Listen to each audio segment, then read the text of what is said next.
There you go. Starting to build up here. Every flight of StarShip has made huge progress, and today is another exciting one.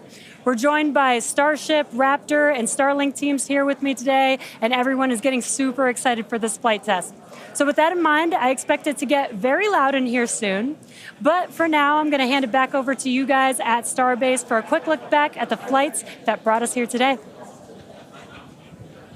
Hey, thanks, Jesse. Now, the more we fly safely, the faster we learn, the sooner we realize full and rapid reuse.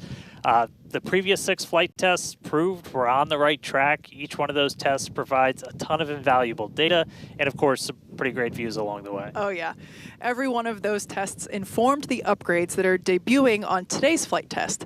And you know, we've all been watching this, following through the incredible testing campaign for every flight. And man, I can't wait for today as well as everything else we've got planned this year. Just a recap of what happened just before this flight test. Our most recent one was back in November 19th. That was Flight 6. It lifted off at 4 p.m. Central from Starbase, Texas, just a couple miles over our shoulders. It was a gorgeous sunset ascent. Let's take a look. Attention all flight crew members, flight is go for launch.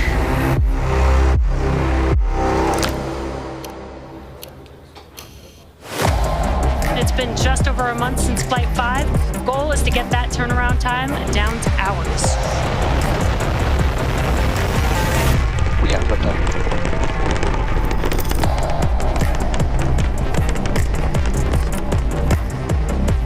Stage separation. 30 seconds until catch decision. Booster offshore diverge.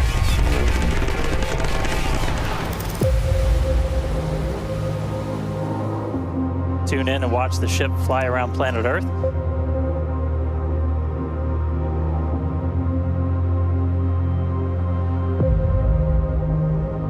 Relight demo startup. And shutdown. Starship is at 100 kilometers altitude. Flaps now have control of the vehicle.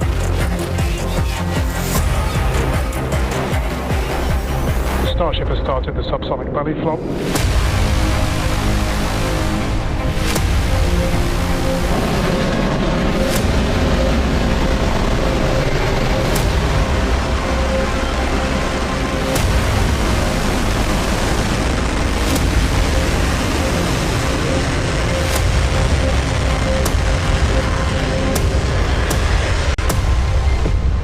Starship has landed.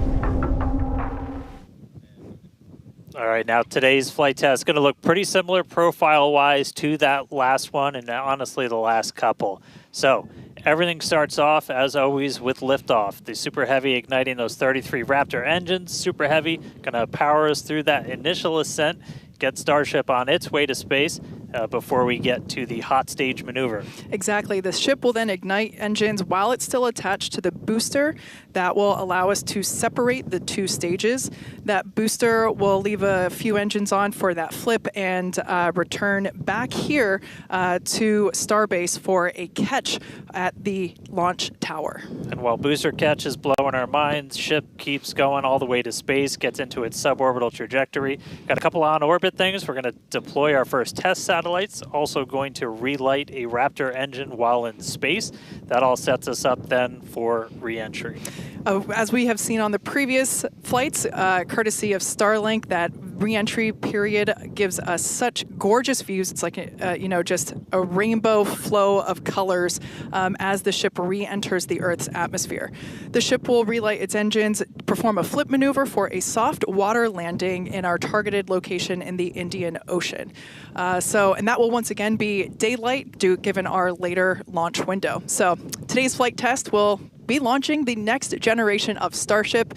It'll attempt the first payload deployment test, fly multiple re-entry experiments geared toward ship catch and reuse, and of course, the launch and return of the Super Heavy booster back to the launch site right there behind us. Yeah, that's going to be amazing, but ship kind of the star of the show for a lot of stuff today. A huge block of upgrades to Starship's upper stage are debuting on this flight test, adding more capability. We'll start off up top. Those forward flaps got a redesign. They shrunk in size. We shifted them towards the top of the vehicle, away from the heat shield. That's going to make it significantly less exposed to re-entry heating. And then Starship itself, we made it about 2 meters taller. So we stretched it up to about 52 meters. That allowed us to add 25% more propellant volume, along with a bunch of propulsion upgrades like vacuum jacketing of those feed lines to the engines, an entirely new feed line system for the Raptor vacuum engines, an improved avionics module for propulsion, all that adding performance and the ability to fly longer missions. And just like on Flight 6, tiles have been purposely removed to stress test vulnerable areas. This time we're doing it across the entire vehicle, including in critical areas, as we use this flight to push the boundaries of Starship's capabilities. And for re-entry experiments, multiple metallic tiles are being tested, as you can see there on your screen, including some that have a version with active cooling. Then the vehicle's avionics, its brains, got a complete redesign. Some of the new things, we've got 4 of these upgraded Starlink terminals that combine Starlink, global navigation, and RF communications into a single unit. And then on the sides of the vehicle, we have these catch fittings. They're non-structural, but we're going to be able to last flight. Now the ship and the booster, they weren't the only thing to get some upgrades. On the ground side, several radar sensors will be tested on the tower catch arms as we experiment with additional ways to measure distance between the arms and the vehicle while we prepare for ship catch. Now this is just a handful of the many upgrades included on this flight that make this the most capable Starship that we've flown so far. And then something really cool has me super excited. We're going to be deploying 10 Starlink simulators that are similar in size to our next generation Starlink satellites. With pretty unparalleled payload capacity and full reusability, Starship's going to be able to deploy our more advanced V3 Starlink satellites, which is going to help us continue to revolutionize global connectivity. Each of those Starlink V3 launches on Starship is going to add about 60 terabits per second of capacity to the Starlink network. And that alone is that's more than 20 times the capacity we're getting with every V2 Mini flight on a Falcon 9 right now. That just helps further Starlink's impact in the coming years as we expand access to high-speed internet all around the world and eventually beyond. And those Starlink simulators are going to be on the same suborbital trajectory as Starship, and they're expected to demise upon entry. Starship itself, its trajectory looks very similar to all of our last several flights, suborbital, splashdown targeted into the Indian Ocean, a couple hundred miles off the western coast of Australia. And then the other on-orbit thing we're doing is going to be relighting a single Raptor engine while in space. We knocked that out last time. V2 ship, new propellant system. Let's do it again on this one. Ship's going to be busy. Now, of course, we can't forget to add that today's super heavy booster is reflying flight-proven hardware for the first time. A Raptor engine that flew on the booster that was caught during Starship's 5th flight test. You can see it there on your screen. This flight-proven engine, we've got Raptor 314 there, hence why there's a piece of pie on this nozzle. Maybe we can get that image rotated so you can see it a little bit better. Yep, there we go. If you didn't already know, we like our jokes around here. So that's what we have planned for today's flight test, and so far everything is on track as we continue to count down. We're now within 23 minutes of launch. We're at 22 minutes and 52 seconds. Everything continues to look good. Still a little breezy, but that's okay for us. Yeah, we set up our desk in a wind tunnel today. It's probably windier here than it is anywhere else, but weather's cooperating, really clear skies, no rain today, still well within our limits for booster launch or catch. Not tracking any issues on vehicle as we continue to count down. We're still loading prop on board. Our range team also reporting that the range looks like it will be clear at our current T0. So that's super important. We're going to keep an eye on that all the way up to the end. As for what we've already done with the vehicle leading up to today, we stacked the vehicle over the weekend. We lifted the ship on top of the super heavy booster. Hours ago, we cleared the site of all personnel. And of course, our flight controllers came on console, some of them sitting in the building behind Dan and I. And as Dan mentioned, the range team was deployed. They are standing by in the Gulf to make sure that the booster has a clear to return back to here at the launch tower, but also they are located in the Indian Ocean, standing by to make sure that the targeted landing zone for the ship is also clear as well. And then we knock out a whole bunch of things in the hours before launch. We do an alignment on all the guidance, navigation, and control. We did tank purges, pressure checkouts, make sure we were ready for prop load, check the booster, quick disconnects, and the ship one. We demate the chopsticks. We actually do a little wiggle check on them, make sure we have control, as we're going to be using those for catch. Load up all of the hydraulics that are on the tower, and then we did the initial locks and methane chills, getting them ready for prop load. Now, speaking of prop load, we conducted the go, no-go poll for prop load at 3:30, so a little bit less than an hour ago. All was good there. Prop load is underway. The LOX load on the booster started at T-minus 45 minutes, and fuel started at T-minus 43 minutes. Booster fuel will start at T-minus 41 minutes, and then LOX on the booster started at T-minus 35. So that will all wrap up at T-minus 3 minutes and 20 minutes on the ship side, and at T-minus 2 minutes and 50 seconds on the booster side. So everything is looking good. Propellant is loading. Yeah, looks like we're about half full of everything on booster, 3/4 of the way there on ship, looking good for a launch today. With that, though, let's jump over. Let's check back in with Jesse real quick and all of our teams out at Hawthorne. Thanks, Dan and Kate, and great to hear the updates with the vehicle as we prepare for liftoff. There is a lot more people here, as expected.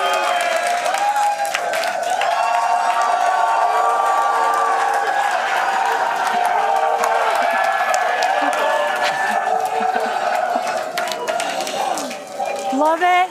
All the Raptor engines are built here, so there's a lot of that team here in the crowd, so they have a strong connection to the Starship flight today. Every flight test gets us closer to a fully operational Starship, which gets us closer to our ultimate goal to make humanity a multiplanetary species. To establish cities on Mars, we're going to need high-cadence, low-cost flights for cargo and crew. As the only fully reusable rocket with this kind of capability, Starship is the only vehicle in development that will be able to unlock our multi-planet future. Starship uses a first-of-its-kind on-orbit propellant transfer to refuel in orbit in preparation for these long trips. With milestones like ship catch and in-orbit prop transfer coming up, 2025 promises to be huge for Starship and our journey to Mars, with our first trip currently planned for the end of 2026. Between the reusability, low cost, and heavy lift capabilities, this all comes together to help us deliver up to 100 people at a time to destinations both near and far, and to deliver payloads farther and at a lower cost than any other vehicle. We'll be able to launch more massive payloads than anything else flying or in development today, capable of sending things like giant space telescopes or the next generations of space stations into orbit on a single launch.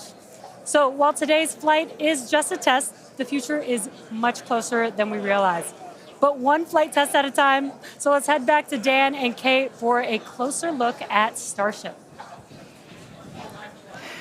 Thanks, Jesse. Starship features two major parts: the ship, which has 6 Raptor engines, and the Super Heavy booster, which has 33 Raptor engines. The Raptor engine is a reusable methane-oxygen staged combustion engine that powers the Starship system and has twice the thrust of the Falcon 9 Merlin engine. Now, just like we saw flights 1 through 6, the current iteration of Starship is an experimental vehicle flying for development. As we mentioned earlier, today's flight is debuting a ton of upgrades that we've had in the works in order to increase Starship's reliability and performance. Several of these upgrades will also unlock our ability to fly longer missions, something that we'll want to do as we start doing orbital flights around Earth. And then to get an even better sense of just how big Starship is, we can start here. Let's take a person about 2 meters tall. Towering over that, you got your Millennium Falcon clocking in at 35. Just above that, we've got a Falcon 9 rocket, payload fairing attached. Double that height, you're up at 70 meters. And then topping it all off, nearly twice the size, it's a fully stacked Starship up to 123, got 2 meters taller. Altogether, the ship, 52 meters, Super Heavy boosters, 71. And what's super fun is we're going to make ship and booster even taller in the future. Which is crazy, because turning around and looking at it and thinking that it's going to be bigger, that's mind-blowing. Make the ship as tall as the booster. Now, moving up the rocket, the ship features 6 Raptor engines. 3 optimized for sea level performance and 3 optimized for vacuum performance. Raptor Vacuum, or RVAC, is a similar design to the Raptor engine, but features a larger exhaust section and a larger expansion nozzle to maximize the engine's efficiency in space. Our upgraded ship that we're debuting today carries about 300 more tons of propellant than the last flight's ship, bumping it up from 1,200 metric tons to about 1,500 metric tons. It's a lot. The ship is designed for vertical takeoff and landing on any hard surface. Now, the ship is also outfitted with newly redesigned forward flaps that are used to aerodynamically control the vehicle's attitude during atmospheric flight and enable a precision landing. The new flaps are lighter and positioned more leeward or away from the heat shield. Now, to reach full reusability, the ship has to be able to survive re-entry not just one time, but multiple times. The ship's heat shield is essentially what does the job for that. We've been iterating on that every single flight, building towards that heat shield that requires no refurbishment between flights. Now, the heat shield is composed of thousands of hexagonal ceramic tiles. They're designed about 2,600 degrees Fahrenheit. A rapidly reusable heat shield has never been flown in history, so continuously improving this, flying new experiments, those are all key focuses of all of our flight tests right now. And in between the first and second stages is our hot stage, which we saw in actions on flights 2 through 6. The hot staging maneuver is when the upper stage engines are ignited before the booster engines, before those booster engines are completely cut off. With hot staging, the rocket never stops accelerating during separation, so it's more efficient stage separation. One of the hallmarks of Starship flights are the incredible views that we get throughout flight, of course, courtesy of Starlink. Every day, we're working to expand the Starlink network, both on Earth and in space. Here's Jesse with more.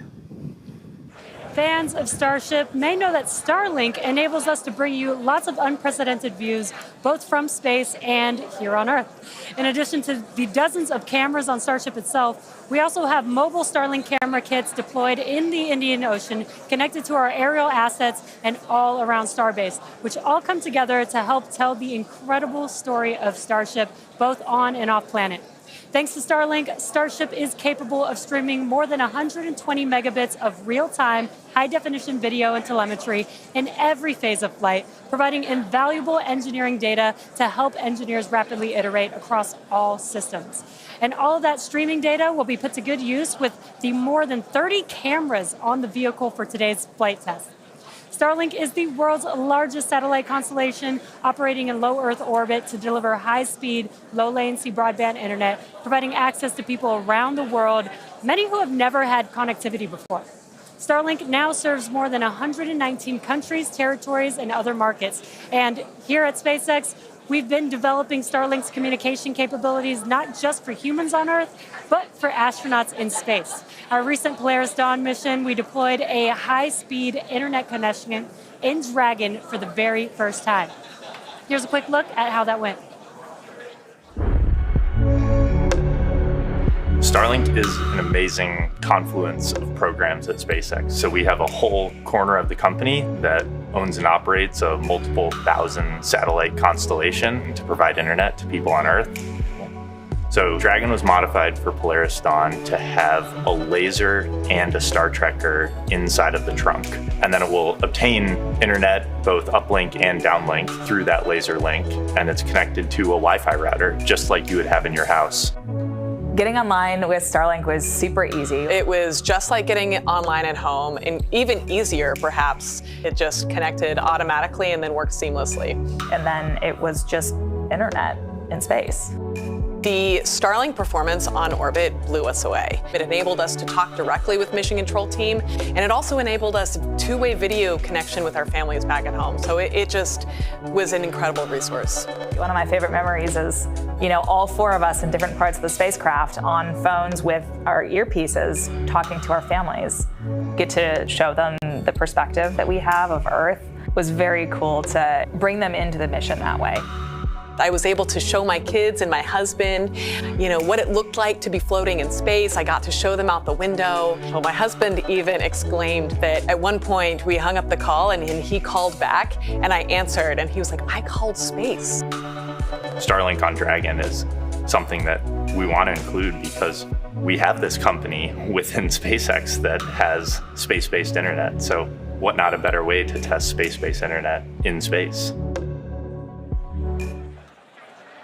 From connecting astronauts in space to providing high-speed internet to more than 4.6 million active customers here on Earth, the Starlink team is laser-focused on expanding coverage, increasing speeds, and lowering latency so that we can connect as many as possible around the world and beyond.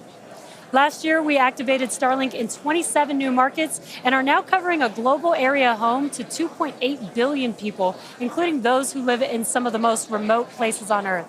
To meet the growing global demand for high-speed internet, SpaceX opened a new 700,000 square foot factory in Bastrop, Texas, and introduced Starlink Mini as well as an upgraded version of the Starlink Standard Kit. The SpaceX team also achieved an unprecedented launch cadence, conducting 134 Falcon launches, with 89 dedicated to expanding the Starlink constellation.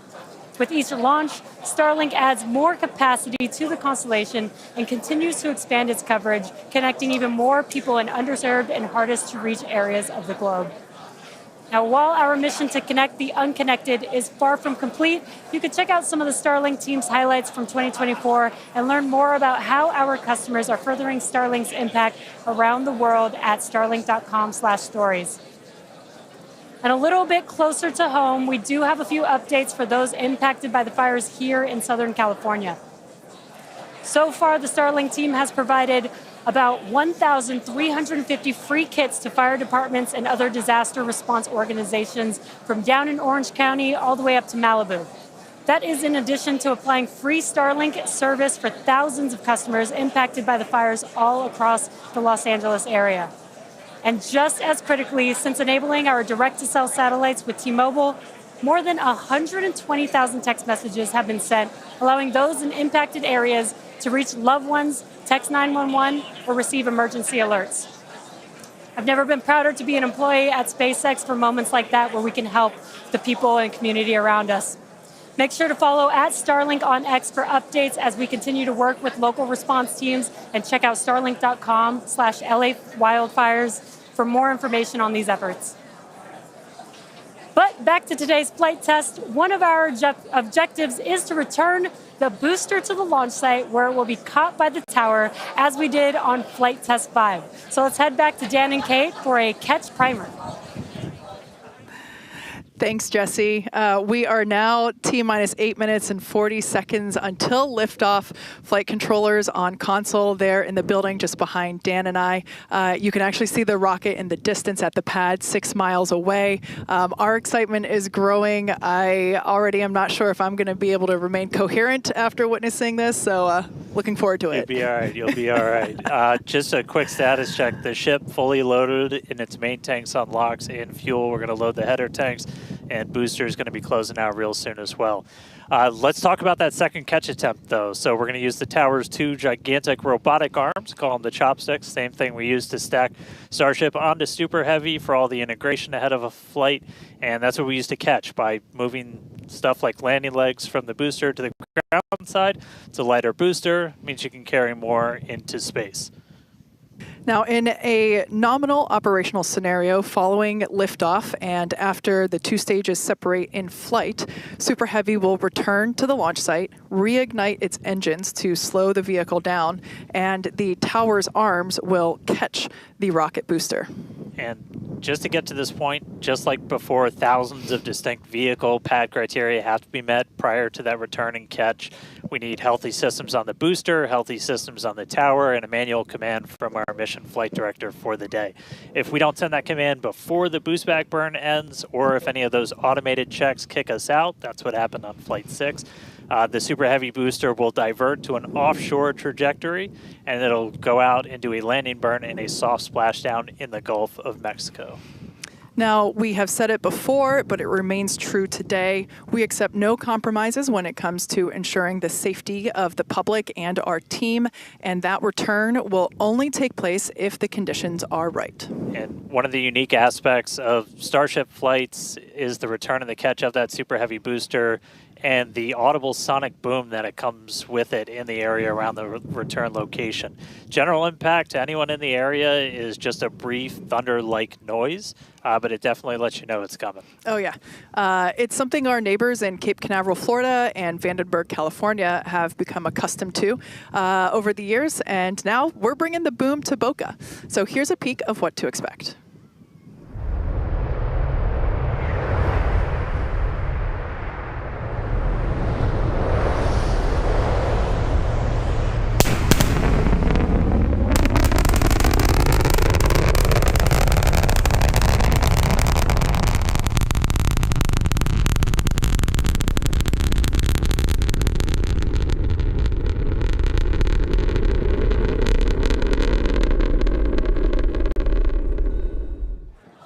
As I mentioned earlier, we have Starship, Raptor, and Starlink employees here fully invested in this flight test.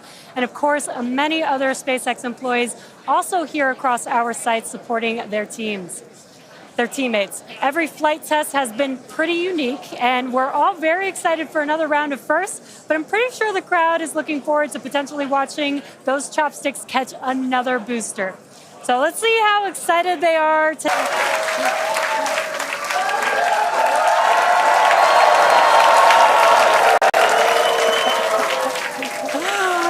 Just under 5 minutes to go. We are all very excited here.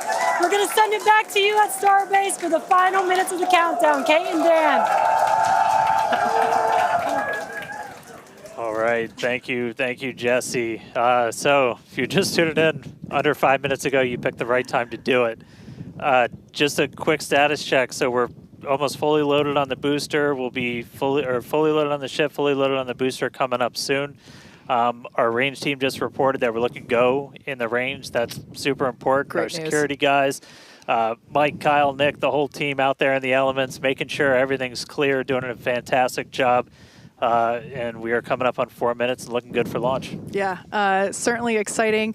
Now, we do have an opportunity to hold at T-minus 40 seconds if necessary. This is a chance for us to perform additional checks if necessary. If we, need to repressurize some tanks, or if there's a wayward vessel in the range last minute, opportunity to clear it out. But everything currently looking good. Now, once we pass T-minus 40 seconds, a number of events will occur in rapid succession. The ground spin and ignition systems come up to flight pressure. The ship will go to internal power. After that, the quick disconnect, or QD arm lockout, is removed in preparation for retraction, which will happen shortly after T0. And yeah, once we pass T-minus 40 seconds, we do have the ability to recycle the count under certain conditions back to that T-minus 40 second mark and hold there to assess what happened and assess opportunity to proceed again to T0. Yep, we've used that T-minus 40 hold a couple of times. Boat's usually one of the items, but we aren't tracking anything right now that would cause us to hold there. We can hold there for several minutes. Main thing you're watching at is you kind of set a clocks because your temperatures will change and the fuel in the locks, everything pretty quickly. So you've got a couple of minutes that you can hang out and figure things out. There are items that if we pass them, we're scrubbed for the day. One of the main ones is that flame deflector at the bottom of the launch mount. Water begins flowing for that at the T-minus 10 second mark. If we scrub at any point after that, we'll be done for the day. And then teams will need to refill the deflector as well as all of our prop that we use to load on board the vehicle. It's pretty much just under 11 million pounds of prop sitting on that thing right now. And we can actually recycle in about 24 hours now. Which is incredible given the sheer volume of propellant that is on board the vehicle there on your screen. All right, coming up on the 2 minute mark. Again, a lot of ambitious things on the plate for Starship today. T-minus 2 minutes. New ship, new year, a lot of upgrades, doing a lot of ambitious things in space this time. Our first payload deploy, relighting a Raptor engine. we're looking good. So as we mentioned before, we have an opportunity to hold at T-minus 40 seconds, not tracking any issues at the moment that would be necessary right now. So fingers crossed we can pass through that checkpoint without stopping. But the folks on console are continuing to evaluate the launch commit criteria, making sure that the winds are within limits as well as any other weather restrictions. But man, compared to yesterday, this is a textbook gorgeous day. Oh yeah, little breezy today, but we got clear blue skies for a launch today. So at this point, all the prop has been loaded on the vehicle. We've closed everything out. We're doing our final thrust vector control, our steering for the engine checkouts. Once we hit the 30-second mark, we'll hear the flight director give the final go for launch. So we're under a minute. As we said, we're not expecting a hold at T-minus 40. But do not be shocked if that happens. It has happened in the past, and we can hang out there for a couple of minutes if we need to. If memory serves me right, we hold my breath for 4 seconds. Pass through prop load gate. All right, we passed right through that prop load gate. Hot diggity dog. All right, so we're going to let our flight director, Ty Huntington, take it away. Go for launch.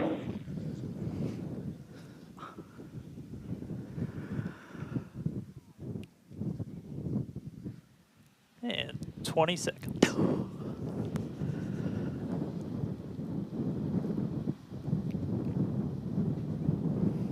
T-minus 10, 9, 8, 7, 6, 5, 4, 3, 2, 1.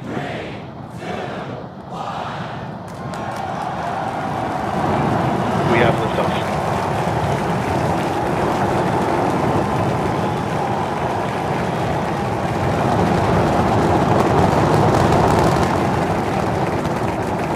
Vehicles pitching downrange.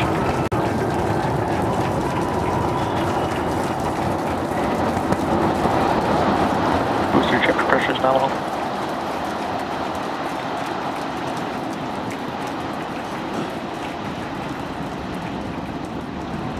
All right, we're more than 30 seconds into flight. Telemetry showing 33 out of 33 engines as it's pitching downrange. Booster and ship, avionics power and telemetry nominal. Hearing good call-outs on the ship and booster avionics. You just heard the rumble hitting us about 6 miles away. Watching StarShip arc into just endless blue skies right now. Vehicle supersonic. More than a minute into flight, the vehicle's supersonic.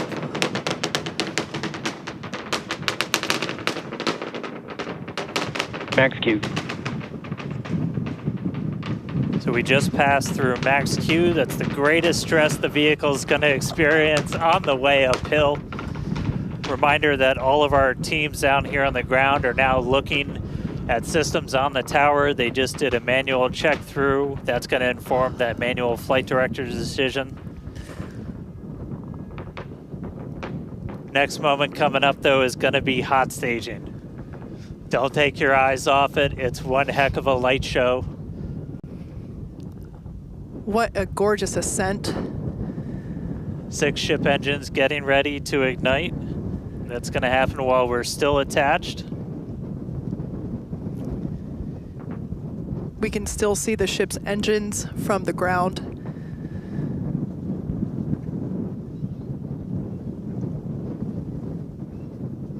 Got a little under 30 seconds away from that. We are hearing good call-outs on the tower preparedness from the manual checks. Reminder, though, we've still got automated checkouts on the booster and the ship itself. But as of right now, our manual checks and our manual commanding is looking go for a catch. Booster engine cut off. That is incredible news.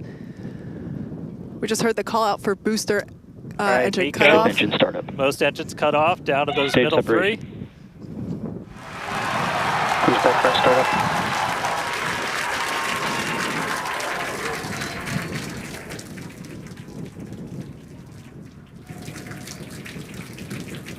All right, hot stage Ship chamber confirmed. pressure We've is got a nominal. booster hopefully on our way back to us, and a ship now making its ascent burn into space. How's it going in Hawthorne, Jesse? It's great over here. You can hear the crowd screaming for every milestone. The booster is now making its way back down to Earth. Looks like we have 12 of those 13 engines ignited. We're using the engines that actually gimbal. We are go for booster return. An excellent call out there. We are go for booster Ship return. avionics, power and telemetry nominal. There's a lot of criteria that needed to line up to ensure that we could have a safe booster catch, and it sounds like we got the go for that. And there you can see on your screen, we had we just jettisoned the hot stage, and there's a great, excellent view there of the hot stage floating away from the super heavy booster. Now we've shut down the engines for that boost back burn. That confirms boost back burn is now complete. That was the first of 2 burns required for the vehicle to make its way back down to Earth. And next coming up will be the landing burn. That's going to be 13 of those center engines igniting again. And that will then go down from 13 down to 3 engines just right before we touch down for that booster catch. Now, reminder, our stage 1 objectives are to have a controlled ascent, stage separation, as well as a controlled boost back burn and hot stage as well. So we're looking good for that so far. Some great.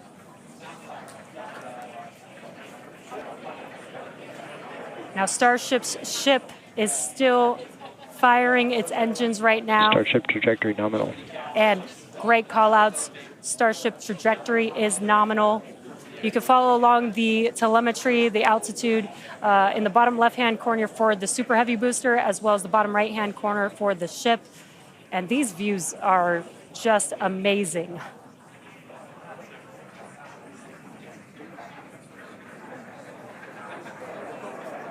Again, the booster is currently making its way back to the tower today. So we're looking forward to a booster catch with the chopsticks.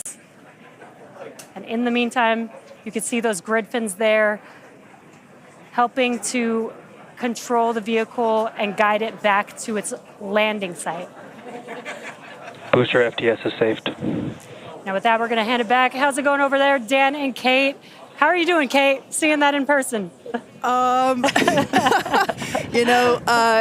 Dan had to take that entire segment because I couldn't talk. That was incredible. There it is. We can see the booster coming back in now through the plume. At least it looks that way to us. It's incredible that it basically returns. It looks like a speeding, just like this silver flare coming back to the. Once again, we are standing by for attempting to catch the booster at the tower. This would be the second tower catch. Booster landing burn. Seeing 13 engines. Booster now hovering as it aligns with the tower for catch. Booster coming in. Get ready for that boom, Kate. Down to 3 engines. Booster landing burn shutdown. Megazilla has caught the booster.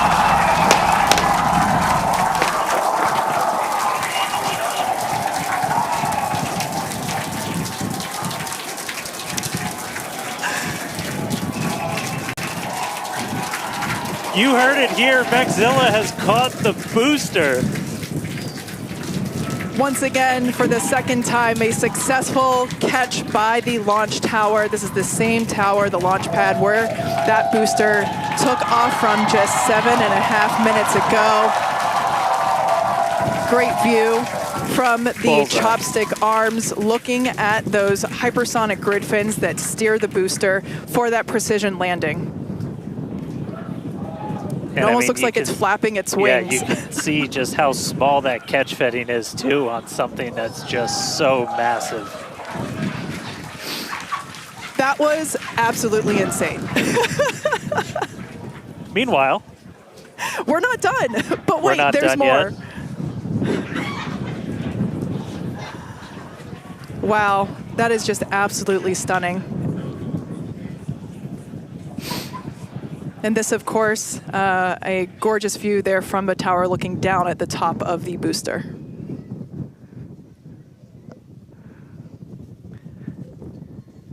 All right, and we are tracking. Now we're standing by for views from the ship, but who can take their eyes off of that incredible sight? That is once again the second catch of a booster back at the launch tower. It was incredible to see it come back down, just this silver flare in the sky.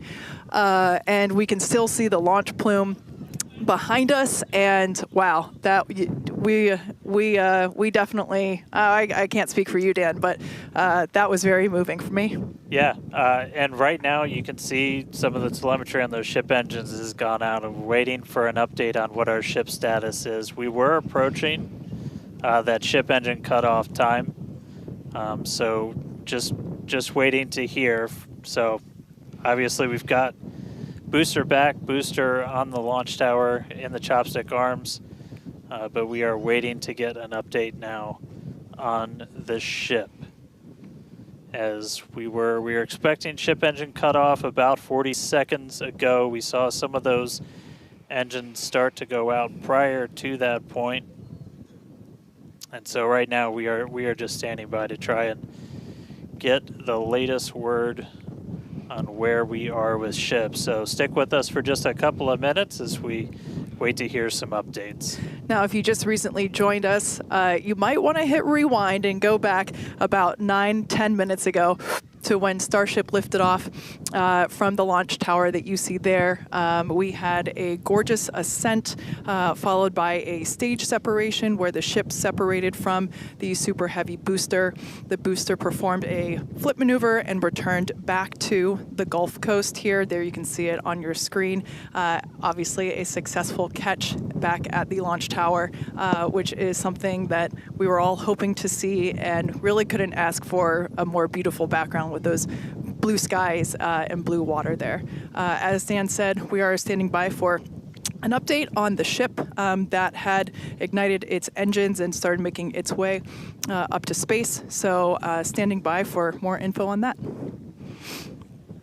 But wow, what an experience to see that take off and for that booster to come back. You can see it there up close on your screen to the place that it launched from. Once again, there were thousands of catch commit criteria, which is basically just all the things that we have to assess and evaluate and basically make sure that they are make sure that everything is clear and acceptable conditions, both on the vehicle side as well as the tower side, in order to enable that catch. So obviously from the last two flights that we have done, where Flight 6 we attempted but had to divert into the ocean, and then on Flight 5 we did have the first ever successful catch of the booster. We used the learnings of those two flights to hone in that catch commit criteria, and we saw success today, which is pretty awesome. Yeah. And just a quick status check. So we currently do not have comms with the ship. So trying to figure out exactly when that happened and exactly what happened. So obviously the flight controllers right now going through their data, looking to make sure it's not anything instrumentation on the ship, but actually try and get us a status. So again, we're gonna keep listening in on this. We'll give you an update as soon as we have a little bit more. So for now, stage 1 back in the tower, waiting to find out a little bit more about stage 2.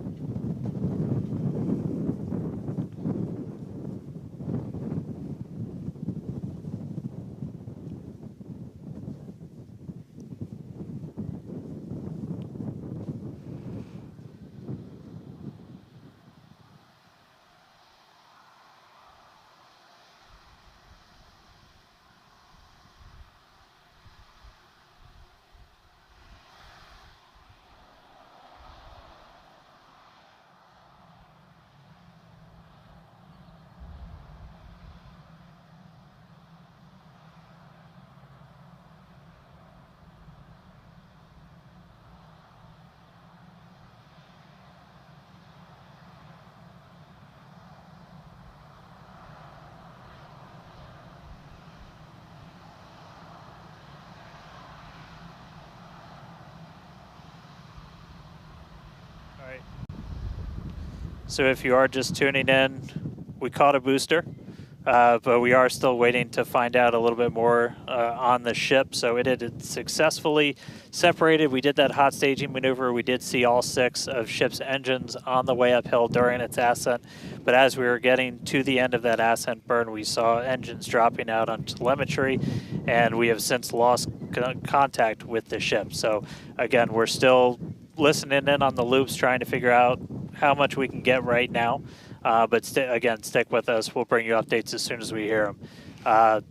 Really exciting. We were able to catch the booster today.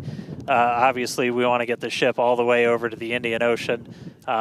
May not be able to do that at this point, but we'll give you some updates as soon as we hear a little bit more about the ship. For those that didn't catch earlier, this was a new version of the ship. This was its debut flight.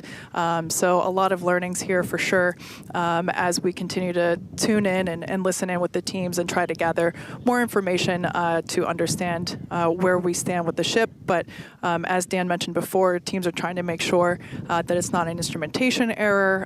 We want to find out if it's, did we just lose communication or did something else happen with the ship? So teams are actively working, trying to figure out what we can find out, and we're continuing to listen in and find out more information to share as we can. Beautiful sight to see another booster back at the launch tower. That was successfully caught just minutes ago after sending the ship off into space, and having seen it for the first time with my own eyeballs in person, it was pretty awesome. And yeah, the thunder-like sonic boom was really fun to experience. Yeah. So we are getting a little bit more. So we did lose all communications with the ship. So I mean, that is essentially telling us that we had an anomaly with that upper stage. So we were just coming up to the end of that ascent burn for the ship when we stopped when we started to lose a couple of the engines. We saw those dropping out, and then we did lose telemetry from the ship. So that means we didn't have contact with it. So at this point, we are assuming that the ship has been lost. So this was a brand new vehicle, essentially. This was kind of an upgrade version. So with that, there's a lot of things you're upgrading, but there's a lot of things you're going to learn as all of those systems are now interacting with each other for the first time. But at this point, we did lose the upper stage of the ship. So again, we're gonna listen in and try and figure out a little bit more about what happened. And obviously, we'll do kind of a full breakdown once we get smarter ourselves in the coming hours and days as well. For sure. Now, for those that have recently tuned in, we're now a little over T plus 16 and a half minutes after liftoff.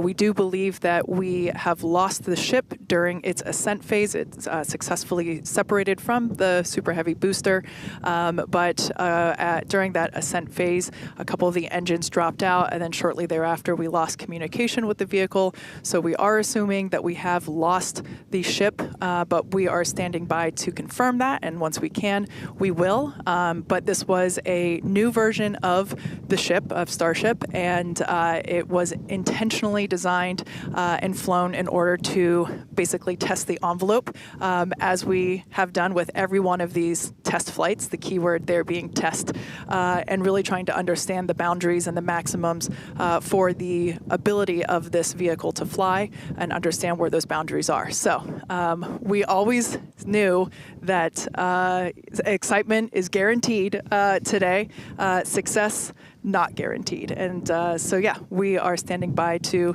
see if we can learn more about the status of the ship.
Thanks, everyone, for continuing to stick around as we were checking in on the status of the ship.